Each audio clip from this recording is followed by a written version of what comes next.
The emergency signal cut through space like a knife through silence. Admiral Jake Collins sat in his command chair aboard Luna Station, watching the distress message play for the third time. The blue-skinned alien on the screen spoke with desperate urgency, her gills fluttering as she breathed the water that filled her transmission chamber. "This is Elder Naya of the Villani Council. Our world is under attack. The Korthak Empire has invaded our system with over 800 ships. They are destroying our cities and taking our people as slaves. We have tried to defend ourselves, but we are not warriors. We are healers and teachers. Please, anyone who receives this message, we need help. We have less than 3 days before our civilization falls." The message ended, and the bridge fell silent. Captain Lisa Murphy stood beside Collins, her face grim. She had just returned from a scouting mission near the Outer Rim and had seen the Korthak fleet with her own eyes. The silicon-based aliens were brutal and efficient. They conquered worlds not for territory but for resources and slaves. "How many responded to their call?" Collins asked. "None, sir," replied Commander Ryan Hayes from the communication station. "The Zephyrian Alliance sent their regrets. They say they cannot spare ships from their own defense. The Centauri Federation is too far away. The Crystal Collective refuses to get involved in what they call organic conflicts." Collins nodded grimly. He had expected this. The galaxy was vast and most civilizations looked after themselves first. The Villani were known throughout the galaxy as peaceful people who shared their healing knowledge freely. They had helped billions of beings across hundreds of worlds, but when they needed help, the galaxy turned away. "What about the Galactic Council?" Murphy asked. Hayes shook his head. "They are holding emergency sessions, but that could take weeks. The Villani don't have weeks." Collins stood and walked to the viewing port. Earth hung in the distance, a blue marble that had only been part of the galactic community for 50 years. Most alien races still saw humans as newcomers, a young species that had barely learned to travel between stars. They had no idea what Earth had been preparing for during those 50 years. The Admiral touched his communication device. "Get me President Morrison, Priority Alpha." Within minutes, the President's face appeared on the main screen. Kate Morrison looked tired. She had been dealing with the crisis since the Villani message first arrived 12 hours ago. "Admiral Collins," she said, "I assume you're calling about the Villani situation?" "Yes, ma'am. We need to act fast. The Korthak won't show mercy." Morrison nodded. "I've been in contact with Fleet Admiral Parker and Defense Secretary Turner. The question is whether we're ready for something this big." Collins looked around his bridge. His officers watched him carefully. They all knew what he was thinking. For 50 years, humanity had been building and preparing. Not because they wanted war, but because they had learned from their own bloody history that peace required strength. "We're ready, ma'am," Collins said firmly. "The risk is enormous," Morrison replied. "If we deploy and fail, it won't just be the Villani who suffer. The Korthak will turn their attention to Earth next." Captain Murphy stepped forward. "With respect, ma'am, they'll turn their attention to Earth eventually anyway. The Korthak don't stop conquering. They never have." Morrison was quiet for a moment. Then she spoke.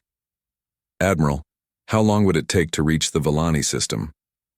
"With our fastest ships, 60 hours, Collins replied. "And the rest of our fleet?" "Another 12 hours behind that." Morrison made her decision. "Do it. Send everything we have." The communication ended, and the bridge erupted in controlled activity. Hayes began sending coded messages to hidden bases throughout the solar system. Murphy contacted the captains of the advanced scout ships. Collins opened a channel to the most secret military installation in human space.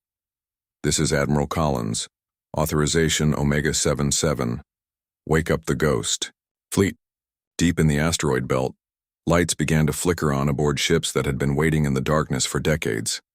These vessels had been built in secret, using technology that humanity had reverse-engineered from their first contact with alien civilizations. But they also carried something unique, something that no other species in the galaxy possessed. They carried the tactical knowledge of a species that had fought wars for thousands of years. Humans had learned strategy and tactics through centuries of conflict. They understood combined arms warfare, asymmetric tactics, and most importantly, they understood that sometimes you had to fight dirty to protect what mattered.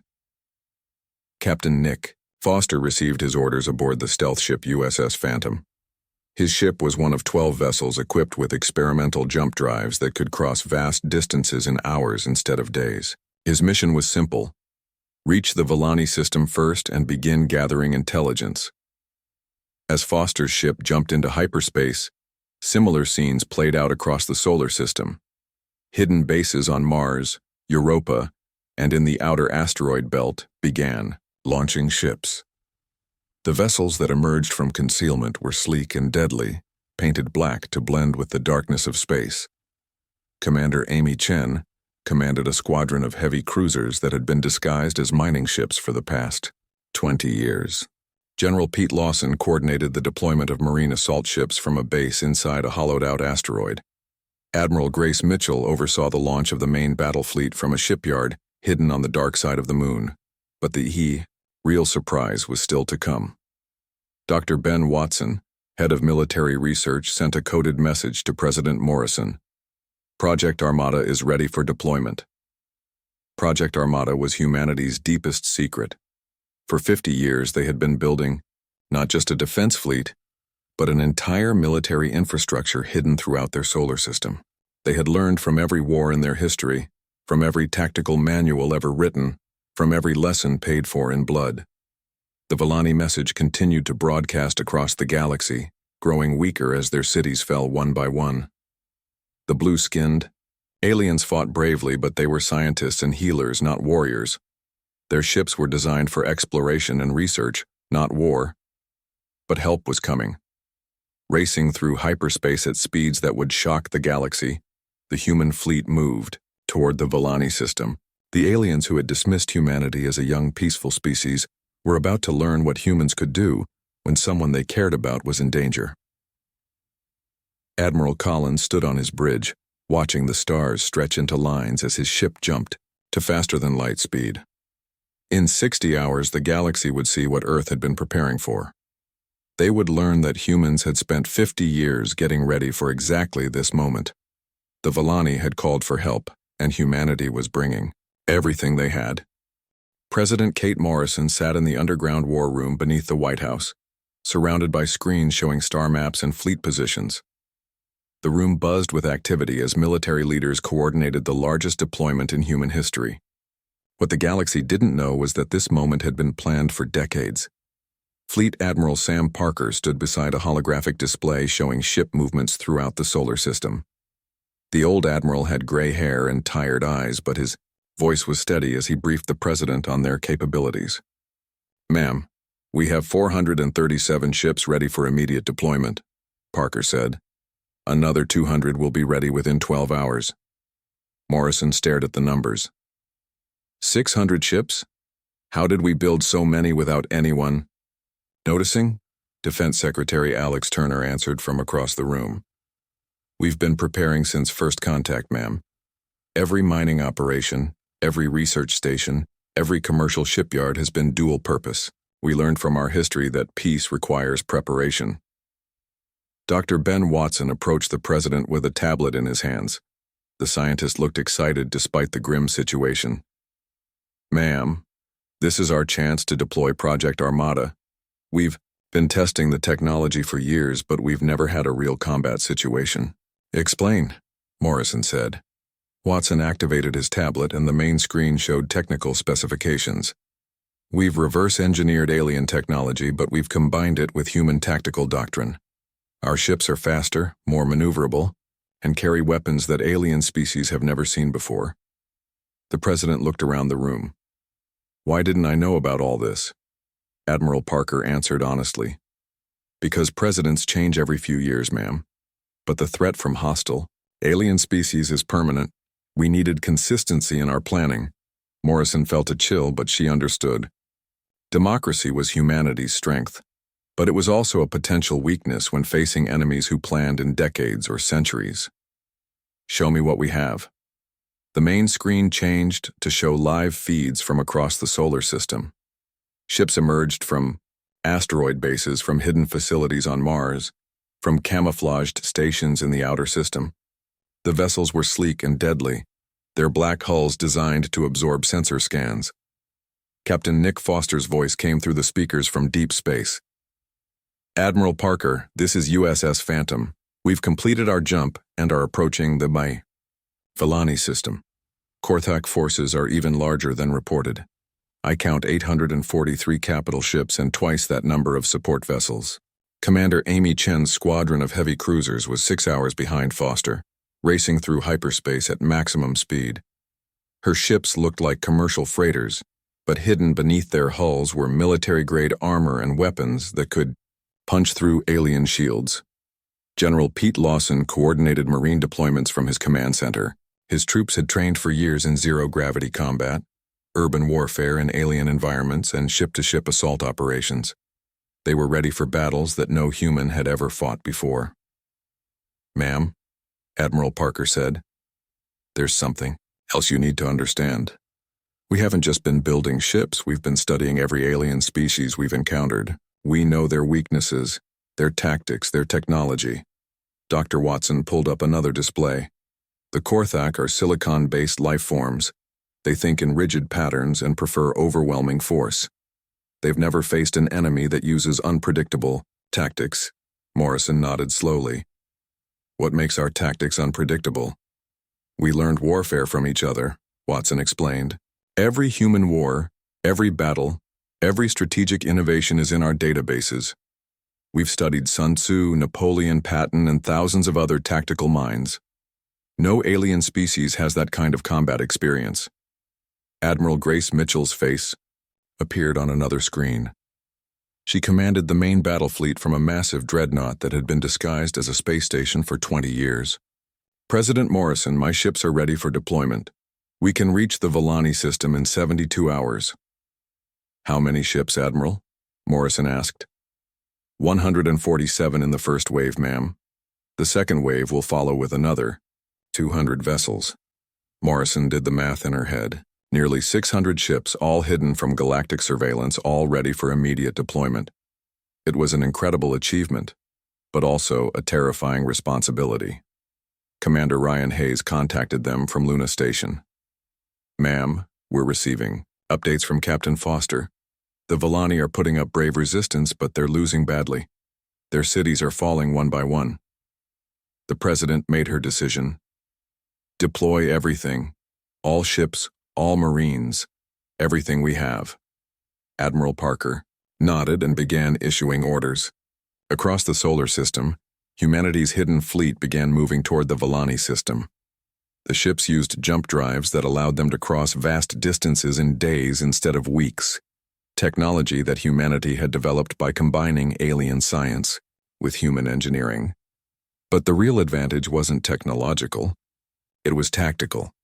Humans had learned warfare through necessity, through centuries of conflict that had taught them every possible way to fight. They understood deception, misdirection, combined arms tactics, and asymmetric warfare. Captain Maya Stone commanded a squadron of destroyers that had been hidden in the outer asteroid belt. Her ships were fast and deadly, equipped with weapons that could strike from long range and disappear before the enemy could respond. Colonel Drew Morgan prepared his Marine assault teams for the kind of urban combat they had trained for, but never experienced. His troops knew how to fight in alien environments, how to use enemy technology against them, and how to adapt to situations that no human had ever faced. The Korthak Empire had conquered dozens of worlds using the same tactics every time, overwhelming, force applied without mercy. They had never faced an enemy that could match their numbers and exceed their tactical ability. As humanity's fleet jumped toward the Villani system, Admiral Parker looked at President Morrison. "Ma'am, there's one more thing. This deployment will reveal our true capabilities to the entire galaxy. After this, everyone will know that Earth is a major military power." Morrison nodded grimly. "The galaxy will learn that humans protect our friends, and they'll learn that we're very good at it." The fleet jumped into hyperspace, carrying with it 50 years of preparation, centuries of tactical knowledge, and the determination of a species that had learned the hard way that sometimes the only path to peace led through war. In the Vellani system, Elder Naya received a coded message that made her gills flutter with hope. Help was coming, and it was coming in force. Captain Nick Foster watched his sensors as the USS Phantom dropped out of hyperspace at the edge of the Vellani system. The stealth ship's advanced cloaking kept it hidden from Korthak sensors, but Foster could see everything. The silicon-based aliens had deployed their fleet in a classic overwhelming formation around the blue-green world of Velanis. "Commander Baker, what do you see?" Foster asked his tactical officer. Commander Troy Baker studied his displays carefully. 843 Korthak capital ships, sir. They're arranged in standard siege formation. No patrol ships, no scouts. They're not expecting any resistance. Foster nodded. The Korthak were arrogant, and that would be their first mistake. Begin stealth reconnaissance. I want to know everything about their fleet composition, command structure, and defensive positions. While the Phantom gathered intelligence, Foster opened a coded channel to Admiral Collins. "Luna Base, this is Phantom. We're in position. Korthak forces are exactly where we expected them. They have no idea we're here."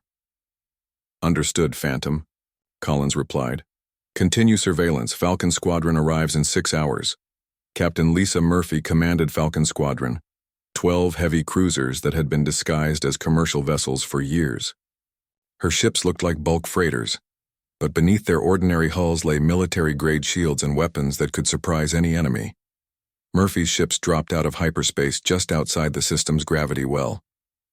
To Korthak sensors, they appeared to be a small merchant convoy that had stumbled into a war zone. The silicon-based aliens barely noticed them, focused as they were on bombarding Vellani cities. "This is Captain Murphy to all Falcon ships," she transmitted on a tight beam. "Channel. Remember, we look like frightened merchants until Admiral Collins gives the word. Maintain formation and prepare for combat." On the Korthak flagship, Supreme Commander Vextar received a brief report about the new arrivals. The massive silicon-based alien dismissed them with a gesture of his crystal appendage. "More organic weaklings. Ignore them unless they interfere." Vextar had conquered 47 worlds using the same tactics: overwhelming force, brutal efficiency, and the fear that his reputation created. No species had ever successfully resisted a full Korthak invasion. The organic races were too weak, too divided, too soft to stand against the Silicon warriors. But 12 hours later, everything changed. Admiral Jake Collins arrived with the main human battle group.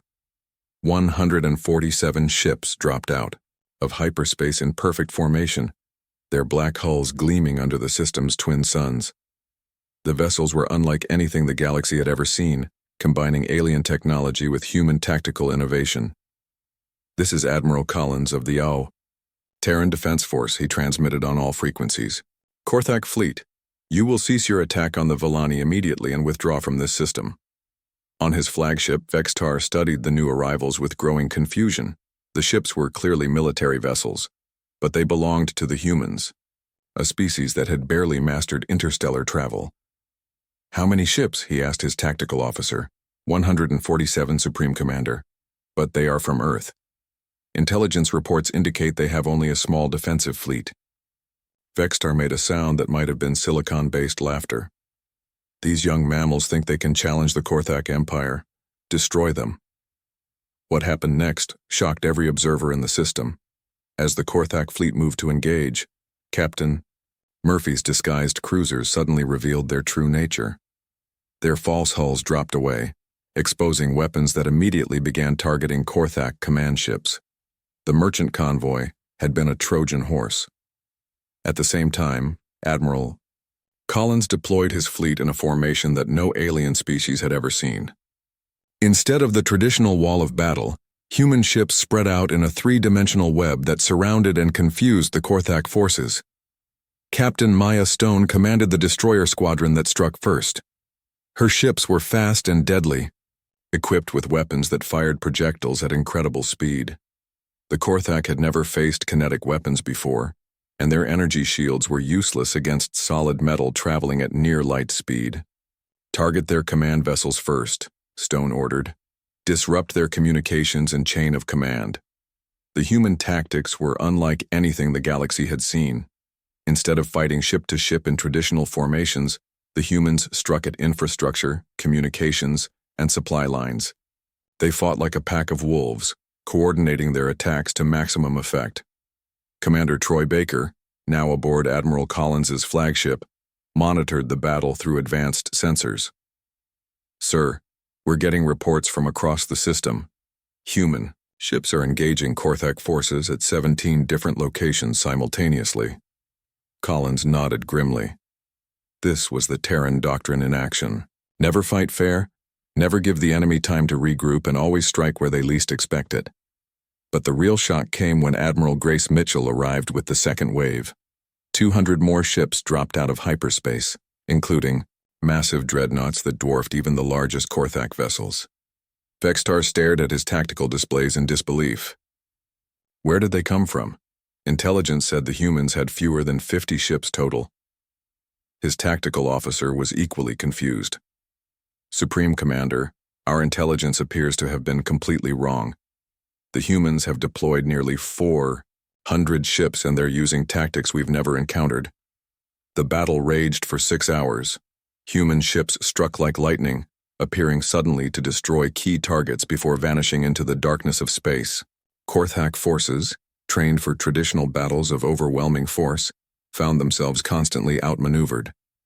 Captain Nick Foster's stealth ship played a crucial role, providing intelligence that allowed human forces to stay one step ahead of their enemies. Admiral Collins, Korthak reinforcements are trying to enter the system from the outer rim. 43 ships heading for Jump Point 7. Understood, Collins replied. Stone, take your destroyers and intercept. Don't let them reach the main fleet. Maya Stone's squadron vanished from the main battle, racing toward the jump point at maximum speed. They arrived just as the Korthak reinforcements dropped out of hyperspace, catching them completely by surprise. The reinforcements were destroyed before they could even raise their shields. By the end of the day, the Korthak had lost over 200 ships while human casualties were minimal. But more importantly, word of the battle was spreading throughout the galaxy. Emergency transmissions flashed between star systems as alien governments tried to understand what they were witnessing. The humans, the young species that everyone had dismissed as peaceful newcomers, had deployed a fleet that rivaled the greatest military powers in the galaxy. And they were using tactics that no one had ever seen before. Elder Naya of the Villani contacted Admiral Collins directly. Admiral, we cannot thank you enough. But how did your people build such a powerful fleet? Without anyone knowing, Collins smiled grimly. Elder, humans learned long ago that the best way to keep peace is to prepare for war. We've been getting ready for this day since we first left our home system. The galaxy watched in stunned silence as the human fleet continued its assault on Korthak forces. This was no longer a rescue mission. It was a demonstration of power that would change galactic politics forever. Colonel Drew Morgan crouched in the airlock of his assault ship, checking his equipment one final time. His Marine battalion was about to attempt something that had never been done before, liberating an alien city from occupying forces while the city was underwater. Remember, the Villani breathe water, so their cities are flooded, Morgan told his troops through their communication system. Our suits are rated for aquatic combat, but stay alert. The Korthak will have adapted their weapons for underwater fighting. The assault ship USS Warrior approached the Villani capital city of Coral Gardens, which lay beneath 300 meters of ocean. Korthak ground forces had seized the city 6 hours earlier, trapping thousands of Villani civilians in their own homes. Colonel, this is Admiral Collins, came the voice through Morgan's helmet. Intelligence reports that the Korthak have taken hostages in the city center. Proceed with caution. Morgan nodded to his team. You heard the Admiral. We go in quiet, neutralize the guards, and free the civilians. No unnecessary risks. Above the ocean surface, the space battle continued to rage. Captain Zoe Adams commanded the carrier USS Leviathan, deploying fighter squadrons that moved through space with deadly precision. Her pilots had trained for years in three-dimensional combat, and their skills were proving superior to anything the Korthak could field. Lieutenant Cole Tucker led Blue Squadron in a strike against Korthak supply ships. His fighters were smaller and faster than alien craft, able to slip through defensive formations that would stop larger vessels. "Blue leader to blue squadron," Tucker transmitted. "Target the supply ships first. Without ammunition and fuel, their big ships become floating targets." Major Ruby Clark commanded Red Squadron in a different kind of mission. Her pilots were escorting human transports that carried medical supplies to Villani refugee camps. The Korthak had targeted civilian areas specifically to break Villani morale. "Red Squadron, stay tight," Clark ordered. "Those refugees need those medical supplies, and we're not letting any Korthak ship get through." But the real innovation in human tactics came from Admiral Sam Parker's coordination of the overall battle. Instead of fighting the traditional way with fleets facing each other in direct combat, the humans had spread their forces throughout the system in a web of mutually supporting units. Commander Dale King led a team of engineers aboard the captured Korthak supply depot. His mission was to hack into their computer systems and turn their own technology against them. The silicon-based aliens had never imagined that biological entities could understand their networks well enough to infiltrate them. "I'm in," King reported to Admiral Parker. "The Korthak use a crystalline computing system that processes information in patterns, but patterns can be disrupted." King's team worked quickly, inserting false data into Korthak communication networks. Soon, enemy ships were receiving contradictory orders, false intelligence reports, and navigation data that sent them away from critical battles. The Korthak had never faced this kind of warfare before. Their standard tactics relied on superior firepower and rigid command structures. But humans fought differently. They adapted constantly, used deception as a weapon, and struck at weaknesses that their enemies didn't even know they had. Supreme, Commander Vextar watched his fleet falling apart around him.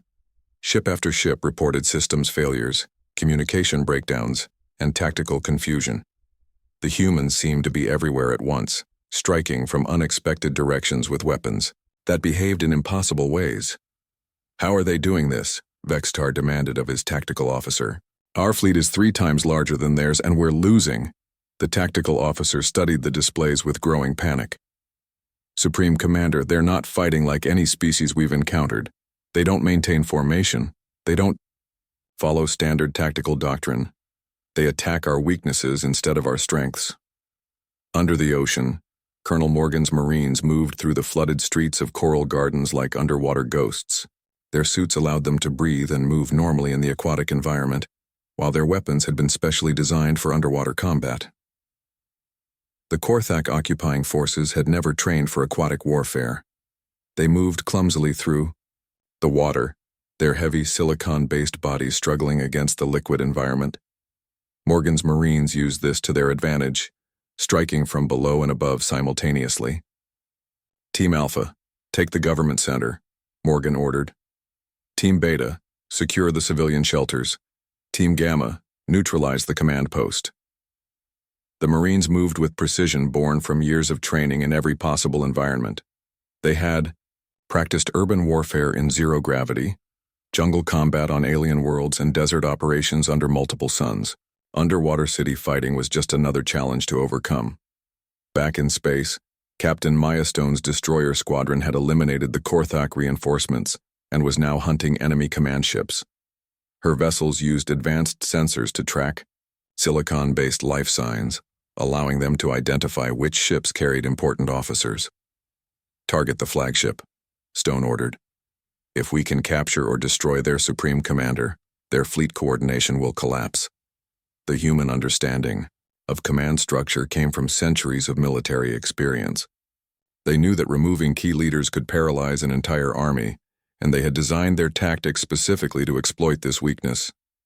Admiral Grace Mitchell's dreadnoughts provided heavy fire support, but they also served another purpose. The massive ships carried manufacturing facilities that could produce ammunition, spare parts, and even small vessels during extended battles. This gave the human fleet unprecedented staying power. "Admiral Collins, this is Mitchell," she reported.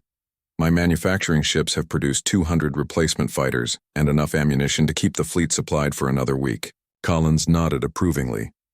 "Understood. Continue production. We're going to need everything we can get." The battle had been raging for 18 hours when the tide finally turned. Commander King's hacking had disrupted Korthak communications so badly that their ships were firing on each other.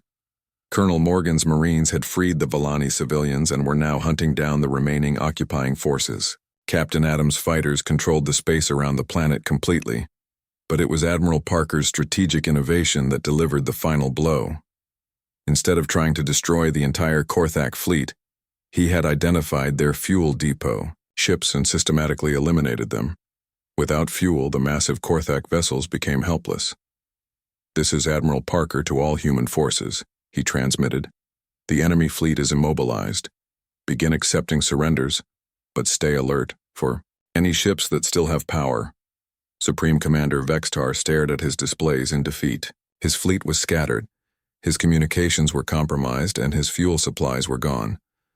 The humans had accomplished in one day what no other species had managed in centuries of warfare against the Korthak Empire. "How?" he asked his tactical officer one last time. The officer looked at the data streaming across his screen. "They fight like they've been at war for thousands of years, Supreme Commander. Every tactic, every strategy, every innovation comes from actual combat experience. They know warfare in ways that we never imagined." Elder Naya contacted Admiral Collins from the safety of her rescued city. "Admiral, how can we ever repay you for what you've done?" Collins looked out at the battlefield where human ships moved among the wreckage of the Korthak fleet. "Elder, you don't owe us anything. We protect our friends, that's what humans do." The galaxy watched in amazement as humanity demonstrated tactical abilities that seemed impossible for such a young species. But what they didn't understand was that humans had learned warfare through necessity, through pain, and through the hard-won knowledge that sometimes the only way to preserve peace was to be very, very good at war. The Korthak retreat began at dawn on the second day. Supreme Commander Vextar, his flagship crippled and his fleet scattered, sent a message to Admiral Collins that shocked every observer in the system. "Human Admiral, the Korthak Empire acknowledges defeat. We withdraw from Vallani space and will not return. Your species fights with honor and skill that we did not expect." Collins stood on his bridge, watching enemy ships limp away from the battlefield. Nearly 400 Korthak vessels had been destroyed or captured, while human losses numbered fewer than 30 ships. But the real victory wasn't military. It was the message that humanity had sent to the galaxy. "Thank you, Commander Vextar," Collins replied formally. "Tell your empire that humans protect their friends, remember that." As the last Korthak ships jumped to hyperspace, communication channels across the galaxy erupted with activity. Every major power was trying to understand what they had just witnessed. The humans, dismissed as a peaceful young species, had deployed a fleet that rivaled the greatest military forces in galactic history. Ambassador Ellen Price stood before the Galactic Council 3 days later, addressing representatives from hundreds of worlds. The massive chamber buzzed with nervous energy as alien delegates tried to process what humanity had accomplished. "Honored delegates," Price began, "I know you have questions about our military capabilities.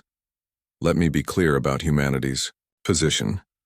We did not build this fleet to conquer or threaten anyone. We built it to protect ourselves and our friends." The Zephyrian representative, a tall being with crystalline features, raised a tentacle. "Ambassador Price, intelligence reports suggest your fleet numbers in the hundreds of ships. How did you hide such a force?" Price smiled calmly. "We didn't hide it. We prepared it. There's a difference." She activated a holographic display showing human star systems. "For 50 years since first contact, humanity has been learning from galactic history. We studied every war, every conquest, every species that was destroyed because they couldn't defend themselves. We decided that would not be our fate." The Centauri delegate, a reptilian being with scaled skin, spoke next. "But the resources required, the industrial capacity, how did a young species accomplish this?" "By taking our history seriously," Price replied. "Humans have fought wars for thousands of years. We learned that the cost of preparation is always less than the cost of defeat. Every mining operation, every research station, every commercial shipyard served a dual purpose. In the Vallani system, Admiral Jake Collins was meeting with Elder Naya in her rebuilt council chambers. The aquatic being floated in her water-filled office, her gills fluttering with what Collins had learned was gratitude. "Admiral, our people want to thank you properly," Naya said. "We would like to establish a formal alliance with Earth." Collins nodded respectfully. "We would be honored, Elder, but understand that alliance with humanity means we will defend you if you're threatened again." "That is exactly what we hope for," Naya replied. "But we also want to contribute. Our healing technology, our scientific knowledge, everything we have is available to your people." Similar conversations were taking place across the galaxy. Captain Maya Stone found herself hosting delegations from 12 different species, all seeking meetings with human military leaders. The destroyer captain who had once hunted pirates in Earth's outer system was now a diplomatic figure. "Captain Stone," said the Andromedan trade representative, "our government would like to discuss mutual defense agreements with humanity." Stone looked at the insect-like alien with amusement. "3 days ago, your government said humans were too young and inexperienced to be trusted with trade routes. What changed?" The representative's compound eyes shifted nervously. "We may have underestimated human capabilities. On Earth, President Kate Morrison was dealing with the political aftermath of revealing humanity's true military strength. The deployment had been successful beyond all expectations, but now the galaxy saw Earth as a major power rather than a developing world. "Ma'am," Defense Secretary Alex Turner reported, "we're receiving formal requests for mutual defense treaties from 47 different species. Everyone wants to be allied with us now." Morrison studied the list of potential allies with mixed feelings. "How many of these species ignored our requests for trade agreements last year?" 38 of them, ma'am." Fleet Admiral Sam Parker entered the briefing room with updates from the fleet. "Madam President, our ships are being invited to establish permanent bases in 17 different star systems. Everyone wants human protection now." Morrison made a decision that would shape humanity's future in the galaxy. "We'll consider each request carefully, but we only protect friends, not just anyone who asks. Alliance with humanity means something." Back in the Villani system, Colonel Drew Morgan was training Villani security forces in basic military tactics. The peaceful species had asked for help in defending themselves, and the Marine colonel was happy to teach them. "Remember," Morgan told his aquatic students, "the best defense is preparation. You don't have to become warriors, but you need to understand how warriors think." The young Villani listened intently as Morgan explained basic tactics, defensive strategies, and early warning systems. They were still healers and scientists, but they were learning to protect what they valued. Commander Dale King had remained in the system to help the Villani rebuild their damaged infrastructure. His engineering teams worked alongside Villani technicians, sharing human knowledge while learning about alien technologies. "The fascinating thing," King reported to Admiral Collins, "is how our technologies complement each other. Human tactical systems combined with Villani healing technology could revolutionize combat medicine." Captain Zoe Adams found herself commanding a joint patrol force with ships from 6 different species. The former carrier captain had become the coordinator of a multi-species defense network that protected the entire sector. "Human tactics are spreading throughout the region," Adams reported to Fleet Command. "Everyone wants to learn how we coordinate multi-ship operations and use deception as a tactical weapon." But the most significant change came from an unexpected source. The Korthak Empire, humbled by their defeat, sent a diplomatic delegation to Earth seeking a non-aggression treaty. "We do not understand human warfare," the Korthak ambassador admitted to President Morrison. "Your species fights with creativity and adaptability that our rigid tactics cannot counter. We prefer peace to further defeats." Morrison accepted the Korthak delegation with formal courtesy. "Peace is always preferable to war. But remember that if you threaten any of our friends, you'll face the same response you encountered at Villanis." The galaxy had learned several important lessons from the Villani rescue. First, humanity possessed military capabilities that rivaled any power in known space. Second, human tactics were unlike anything other species had developed. Third, and Most importantly, humans would fight to protect their friends with everything they had. 6 months later, Admiral Collins stood on the observation deck of Luna Station, watching human ships patrol alongside vessels from dozens of allied species. The galaxy looked very different now. Humanity was no longer seen as a young, peaceful species that needed protection.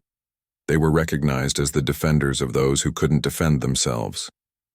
Captain Lisa Murphy approached Collins with the day's reports.